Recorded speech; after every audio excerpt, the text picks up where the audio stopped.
I'm condensing the logarithms on 29, and my first step is to bring up that coefficient as an exponent using the power rule. So I have log of x plus log of y to the 1/2 power. And then I want to combine these using the product rule.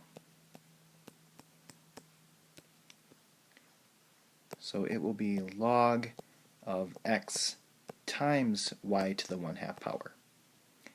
And this is our answer. Another form of the answer is to express that 1/2 power as a square root. So you could write log of x times square root of y. So either way is okay. Let's look at 30. There's subtraction signs in front of the second two logarithms. So these mean to use the quotient rule.